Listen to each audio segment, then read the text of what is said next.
Friends, welcome to genius hub Telugu. ఇప్పుడు మనం Indian కాన్స్టిట్యూషన్లో ఉన్న షెడ్యూల్స్ని ఒక ట్రిక్ ద్వారా తెలుసుకుందామండి. అంతకన్నా ముందు దానికి కొంచెం ఇంట్రడక్షన్ అనేది ఇవ్వడం జరిగింది. భారత రాజ్యాంగం అనేది 26 నవంబర్ 1949లో పూర్తయిందండి. రాజ్యాంగం ప్రారంభంలోని 395 ఆర్టికల్స్, 22 పార్ట్స్, 8 షెడ్యూల్ కింద ఉండేవండి. ప్రస్తుతం అనేకమైన అమెండ్మెంట్స్ జరగడం వల్ల 470 ఆర్టికల్స్, 25 పార్ట్స్, 12 షెడ్యూల్స్ కింద ఉన్నాయండి. అయితే ఈ 12 షెడ్యూల్స్ని మనం ట్రిక్ ద్వారా ఈజీగా గుర్తుంచుకోవచ్చండి. ట్రిక్ అంటే ఏమిటంటే టియర్స్ ఆఫ్ ఓల్డ్ పిఎం అనే ట్రిక్ ద్వారా మనం 12 షెడ్యూల్స్ని ఈజీగా గుర్తుంచుకోవచ్చండి. షెడ్యూల్ 1 అనే దానికి టియర్స్లో టీ అనే లెటరు కోడ్ కింద యూజ్ అవుతుందండి. టీ అంటే ఏంటంటే టెరిటరీ అండి. టెరిటరీ అంటే సరిహద్దులు అని అర్థం వస్తుందండి.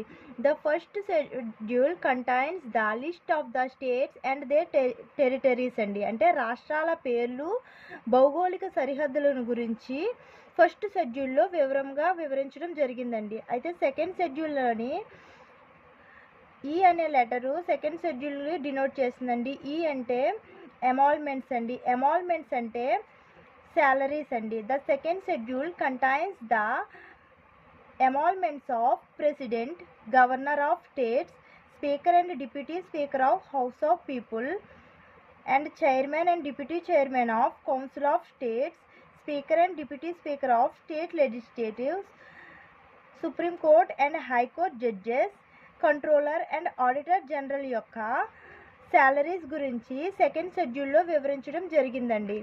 ఈ కింది వారి జీతభత్యాలను గురించి సెకండ్ షెడ్యూల్లో వివరించడం జరిగిందండి. వాళ్ళు ఎవరు అంటే భారత రాష్ట్రపతి, రాష్ట్రాల గవర్నర్లు, లోక్సభ స్పీకర్లు, డిప్యూటీ స్పీకర్లు, రాజ్యసభ చైర్మన్లు, డిప్యూటీ స్పీకరు, రాజ్య విధాన సభల స్పీకరు, డిప్యూటీ స్పీకరు, రాష్ట్రాల విధాన మండలి చైర్మన్లు, డిప్యూటీ చైర్మన్లు, సుప్రీంకోర్టు న్యాయమూర్తులు, హైకోర్టు న్యాయమూర్తులు, Bharat controller and auditor general యొక్క జీతభత్యాలను గురించి సెకండ్ షెడ్యూల్లోని వివరంగా వివరించడం జరిగిందండి.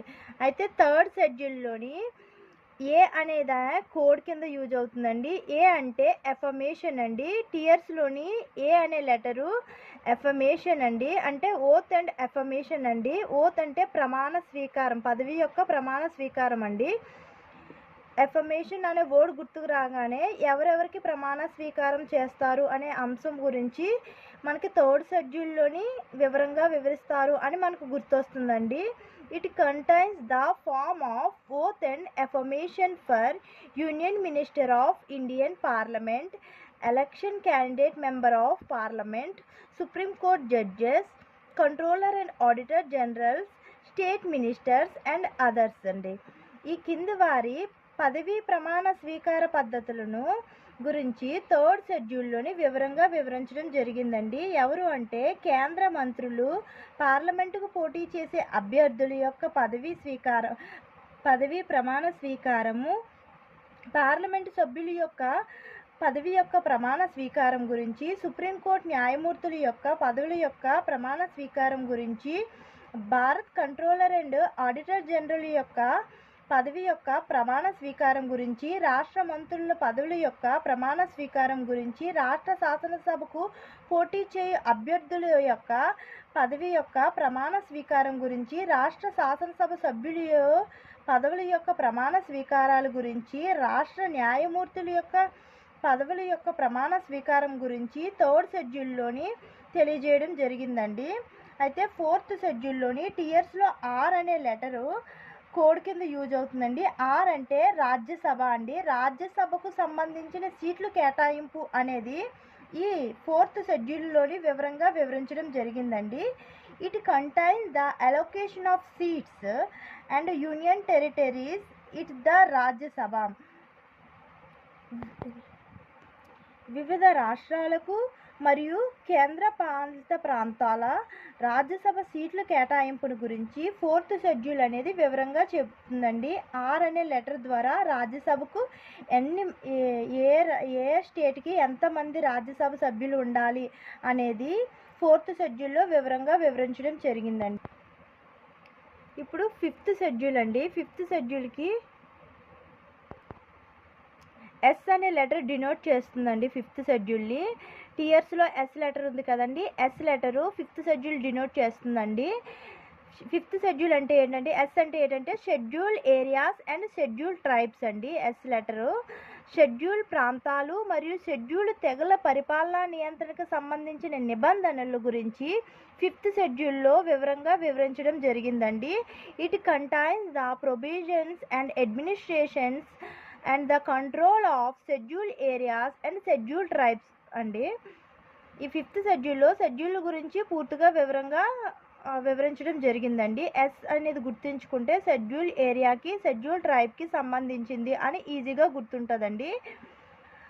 6th షెడ్యూల్లో ఆఫ్ అండ్ లెటర్లో ఓ ఉంది కదండి, ఓ అనేది 6th షెడ్యూల్కి డినోట్ చేస్తుందండి. 6th షెడ్యూల్లో ఇట్ కంటైన్స్ ద, ఓ అంటే ఏంటంటే అదర్ ట్రైబల్ ఏరియాస్ అనేదానికి ఓ అనే లెటర్ డినోట్ చేస్తుందండి.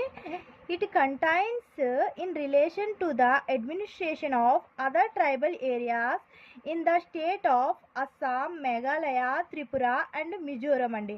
అంటే అస్సాం, మేఘాలయ, త్రిపుర అనే దాంట్లో ట్రైబల్ ఏరియా అనేది ఎక్కువగా ఉంటుంది కాబట్టి వాళ్ళకి సపరేట్ అడ్మినిస్ట్రేషన్ అని ఉంటుందండి. జనరల్గా అయితే మినిస్ట్రీ ఆఫ్ కల్చర్ ఎవరైతే ఉంటారో వాళ్ళే ట్రైబల్ ఏరియాస్ని చూసుకుంటారండి. కానీ అస్సాం, మేఘాలయ, త్రిపుర, మిజోరం స్టేట్లో గవర్నరు ప్రత్యేకంగా దీనికి ఒక మినిస్టర్ని అపాయింట్మెంట్ చేస్తారండి ట్రైబల్ ఏరియాస్ గురించి.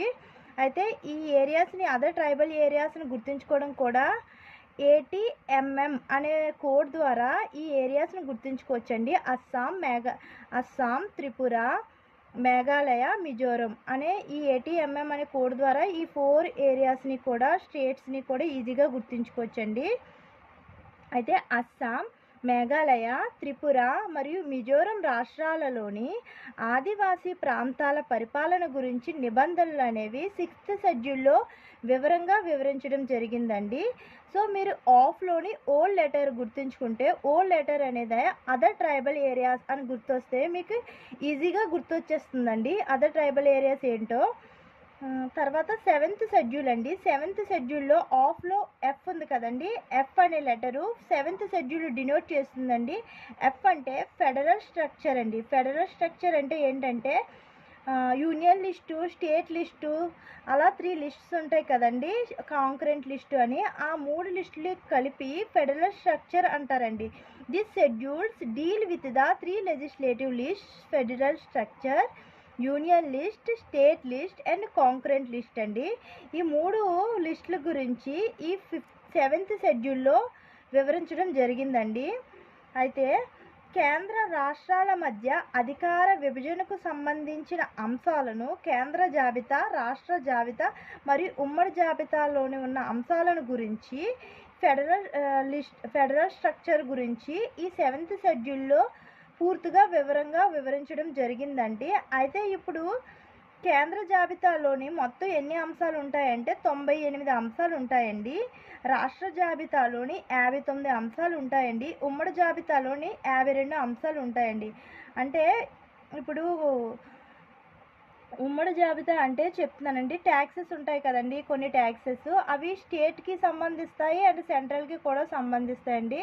ఎగ్జాంపుల్ GST చూసుకున్నట్లయితే, GST అనేది జనరల్గా స్టేట్కి 0.5% అయితే, ఇప్పుడు గోల్డ్ షాప్కి వెళ్ళాం అనుకోండి, GST 3% వేస్తారు కదా, అందులోని 1.5% స్టేట్కి సంబంధించింది, 1.5% సెంట్రల్కి సంబంధించింది అని చెప్పి సపరేట్గా ఉంటుందండి. అంటే అది ఉమ్మడి జాబితా కిందకి వస్తుందండి. ఒకసారి మీరు చూస్తే అబ్జర్వ్ చేస్తే మీకు తెలుస్తుందండి. అయితే ఇప్పుడు 8th షెడ్యూల్ అనేది అదర్లోని ఓ అంటే 8th షెడ్యూల్ డినోట్ చేస్తుందండి. ఓల్డ్ PM ఉంది కదండి, అందులో ఓల్డ్లోని ఓల్డ్ లెటరు 8th షెడ్యూల్ని డినోట్ చేస్తుందండి. ఓ అంటే ఏంటంటే అఫీషియల్ లాంగ్వేజెస్ అండి. అఫీషియల్ లాంగ్వేజెస్ అని గుర్తుంచుకుంటే 8th షెడ్యూల్ అనేది అఫీషియల్ లాంగ్వేజ్కి సంబంధించింది అని గుర్తొస్తుందండి. It deals with the 22 official languages recognized by the Indian Constitution అండి. అంటే ఇండియన్ కాన్స్టిట్యూషన్లోని ప్రస్తుతం 22 లాంగ్వేజెస్ అనేది ఇండియన్ కాన్స్టిట్యూషన్ రికగ్నైజ్ చేసిందండి. వాటిని గురించిన పూర్తి వివరణ అనేది 8వ షెడ్యూల్లో వివరించడం జరిగిందండి.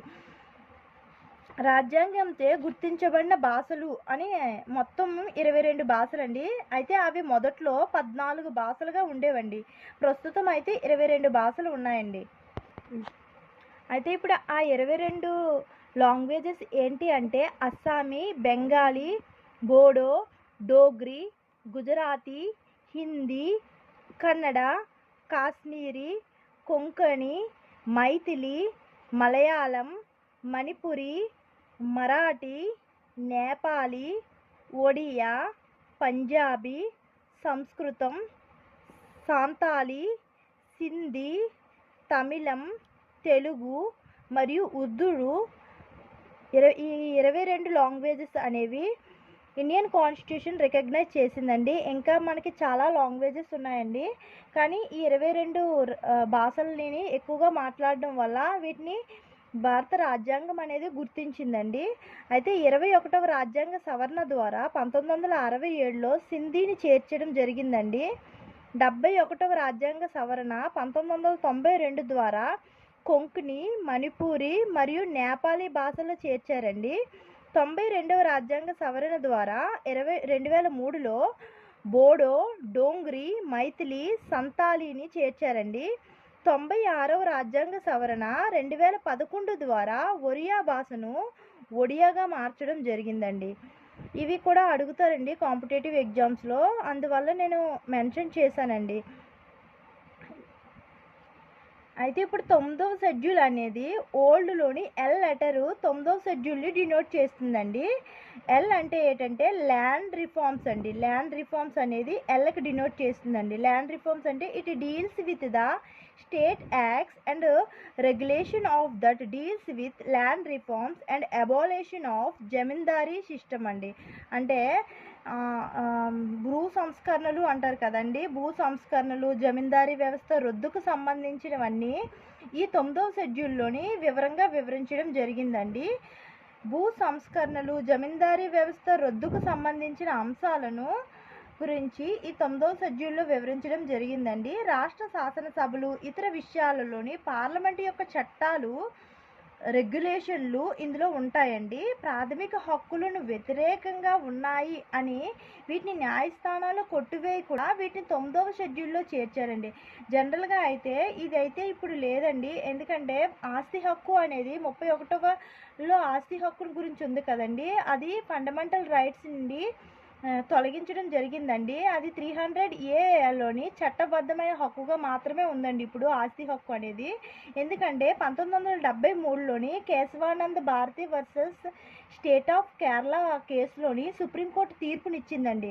అంటే ఇంతకుముందు ఆస్తి హక్కు ఒక ప్రాథమిక హక్కు అండి. దాన్ని న్యాయస్థానాలను ప్రశ్నించే అధికారం ఉండేది కాదండి దానికి. కానీ ఇప్పుడు అది న్యాయ సమీక్ష అధికారం కిందకు వస్తుందండి. ఎందుకంటే 1973లో Keshavanand Bharati versus state of Kerala కేసులోని సుప్రీంకోర్టు ఈ విధమైన తీర్పునిచ్చిందండి. అయితే 1973 ఏప్రిల్ 24 తర్వాత ఈ షెడ్యూల్లో చేర్చిన చట్టాలు న్యాయ సమీక్షకు సిద్ధంగా ఉన్నాయని సుప్రీంకోర్టు అనేది ఇవ్వడం జరిగిందండి. అయితే ఇప్పుడు షెడ్యూల్ 10 అనేది ఓల్డ్లో డి లెటర్ అనేది షెడ్యూల్ 10 గురించి డినోట్ చేస్తుందండి. ఈ షెడ్యూల్ 10లోని డి అంటే డిస్క్వాలిఫికేషన్ అండి. డిస్క్వాలిఫికేషన్ అంటే it contains the provision relating to disqualification of member of parliament and state legislators on the ground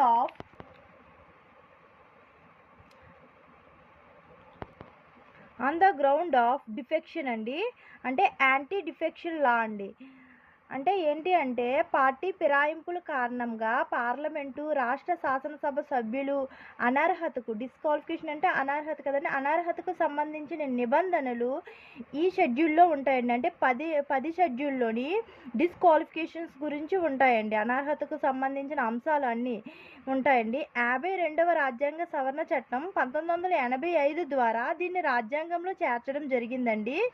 దీనిని ఫిరాయింపుల వ్యతిరేక చట్టం అని కూడా అంటారండి. అంటే ఏంటి అంటే ఫిరాయింపుల వ్యతిరేక చట్టం అంటే యాంటీ డిఫెక్షన్ లా అంటారండి. అంటే ఏంటి అంటే జనరల్‌గా ఒక పార్టీ తరపు నుంచి ఒక వ్యక్తి మెంబర్ ఆఫ్ పార్లమెంట్‌గా కానీ, మెంబర్ ఆఫ్ స్టేట్ లెజిస్లేటివ్ అసెంబ్లీకి కానీ ఎలక్టెడ్ అయిన తర్వాత ఏ పార్టీ నుంచి ఎలక్ట్ అయ్యారో ఆ పార్టీకి మాత్రమే భద్రత కలిగి ఉండాలండి. ఆ వ్యక్తి వేరే పార్టీలో వెళ్ళిపోయినట్లయితే ఆ పార్టీలో వెళ్ళిపోయినప్పుడు అతని యొక్క మినిస్ట్రీ ఏదైతే పదవి ఉంటుందో ఆ పదవి కూడా అతనికి రద్దు చేయడం జరుగుతుందండి. According to 10th schedule anti defection law ప్రకారము ఇది చేర్చడం జరిగిందండి. అలా జరగకుండా ఎందుకంటే పార్టీలు అలా తరచుగా మార్చకుండా ఉండడం కోసము ఈ చట్టాన్ని తీసుకురావడం జరిగిందండి. అయితే 11వ షెడ్యూలు ఓల్డ్ పిఎం ఉంది కదండి, పి అనే లెటరు 11వ షెడ్యూల్ని డినోట్ చేస్తుందండి. It contains the provisions that specify the powers, authorities and responsibilities of panchayats అండి. పంచాయతీస్ అంటే ఏంటంటే లోకల్ బాడీ కదండి పంచాయతీ అనేది. ఈ పంచాయతీ గురించి సంబంధించిన పంచాయతీకి సంబంధించిన పవర్స్ కానీ, వాళ్ళకున్న అథారిటీస్ కానీ, వాళ్ళకున్న రెస్పాన్సిబిలిటీస్ అన్నీ కూడా ఈ 11th షెడ్యూల్లో చేర్చడం జరిగిందండి. అయితే 11th షెడ్యూల్ అనేది చాలా ఇంపార్టెంట్ కూడానండి. ఎందుకంటే లోకల్ బాడీస్ అనేవి చాలా ఇంపార్టెంట్ అండి. ఎప్పుడైనా ఒక దేశం అభివృద్ధి చెందాలి అంటే ఖచ్చితంగా దాంట్లోని కీ రోల్ అనేది లోకల్ బాడీస్ అనేవి ఉంటాయండి. అంటే పంచాయతీ, మున్సిపాలిటీస్ అందులో కీ రోల్ ఉంటాయండి. అందువల్ల పంచాయతీ అనేది చాలా ఇంపార్టెంట్ అండి. దీన్ని 73వ రాజ్యాంగ సవరణ ద్వారా ఈ పంచాయతీల్ని 11th షెడ్యూల్లో చేర్చడం జరిగిందండి. పంచాయతీల అధికారాలు, బాధ్యతలను గురించి ఇది వివరిస్తుందండి. ఇందులో 29 అంశాలు ఉన్నాయండి. 73వ రాజ్యాంగ సవరణ చట్టం 1992 ద్వారా దీనిని రాజ్యాంగంలో చేర్చారండి. అయితే 12th షెడ్యూల్ అనేది కూడా మున్సిపాలిటీస్ అండి. మున్సిపాలిటీస్ కూడా ఈ 74వ రాజ్యాంగ సవరణ చట్టం ద్వారా చేర్చడం జరిగిందండి. అయితే ఈ మున్సిపాలిటీస్ కూడా లోకల్ బాడీస్ అండి.